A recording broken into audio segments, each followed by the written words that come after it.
चयन बहुत अच्छा रहा, इसलिए भी संस्था बधाई की पात्र है। और आज तो बहुत से ऐसे लोगों से मुलाकात हुई जहाँ सुनने को मिला पहली बार, और उनमें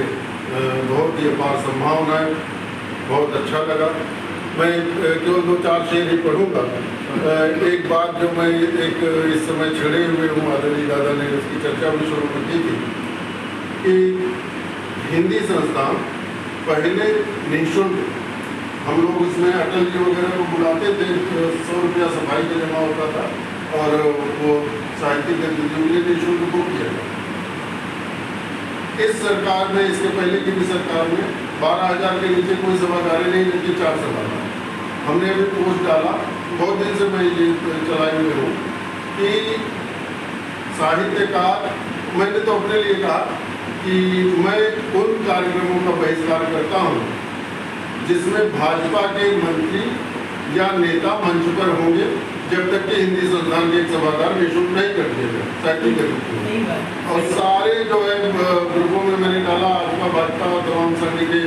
ग्रुपों में जोड़े हुए हैं, तो उसमें से कई फोन आए कि एक बार हमको कम से कम आप अपना प्रार्थना पत्र तो दीजिए या कुछ लिख कर तो दीजिए, हम कोशिश करेंगे। ये भाजपा के नहीं, सिर्फ ये एक पोस्ट डालें। तो मेरा आग्रह ये है कि अगर हम सब साहित्य, केवल आग्रह है, कोई ये नहीं है कि ये करिए, आग्रह ये है कि अगर हम सब साहित्यकार ये एक मंतव्य दे दें, क्योंकि चुनाव भी आने वाला, सभासदी का, सभासदी में असली कार्यकर्ता लड़ता, थोपा गया नेता नहीं लड़ता। तो अगर ये हम लोग कह दें या पोस्ट डालना शुरू कर दें कि अगर हिंदी संस्थान के एक सभागार साहित्यिक गतिविधियों के निःशुल्क नहीं किया जाएगा तो भाजपा के किसी कार्यक्रम में साहित्यकार नहीं है। कविता हमें लोग बस पढ़वाते हैं, मंच में भीड़ वहाँ लगवाते हैं, तो निश्चित तौर पर निःशुल्क हो जाएगा। वैसे भी मुझे विश्वास है कि निःशुल्क करा लिया जाएगा, लेकिन अगर हम लोग इस तरह का एक प्रयास करें तो शायद और शीघ्र हो जाए। मैं इसके बाद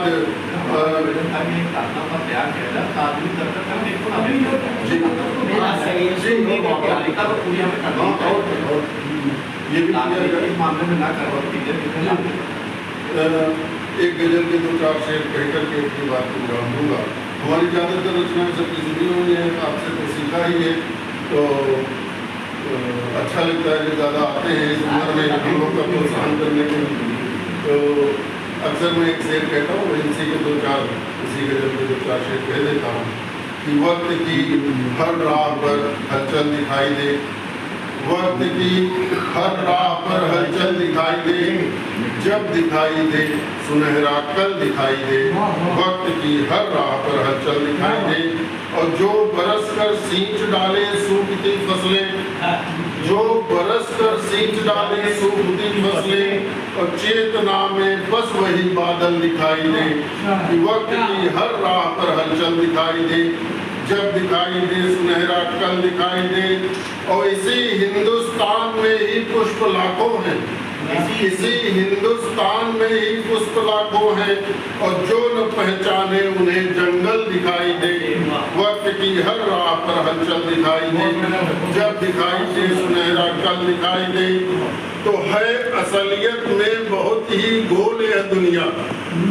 है असलियत में बहुत ही गोल यह दुनिया, और क्या हुआ जो हर तरफ समतल दिखाई दे, क्या हुआ जो हर तरफ समतल दिखाई दे, वक्त की हर राह पर हलचल दिखाई दे, जब दिखाई दे सुनहरा कल दिखाई दे। और कुछ युवा, ये आदरणीय अरविंद रस्तोगी जी को समर्पित है पहली पद, दूसरी पद है कि कुछ युवा संगीत रचते हैं भविष्य का, कुछ युवा इनको मैं युवा ही मानूं, कुछ युवा संगीत रचते हैं भविष्य का, और कुछ युवाओं को महज पायल दिखाई दे, हर राह पर हलचल दिखाई दे। और यदि बदल सकते नहीं तो सूख जाने दो, यदि बदल सकते नहीं तो सूख जाने दो। और जिस जलाशय मध्य गंदला जल दिखाई दे, और अंतिम है कि दाग धुलकर सिंधु से हो स्वच्छ पर्वत तक, दाग धुलकर सिंधु से हो स्वच्छ पर्वत तक, और मातृभूमि का इस तरह आंचल दिखाई दे, वक्त की हर राह पर हलचल दिखाई दे, जब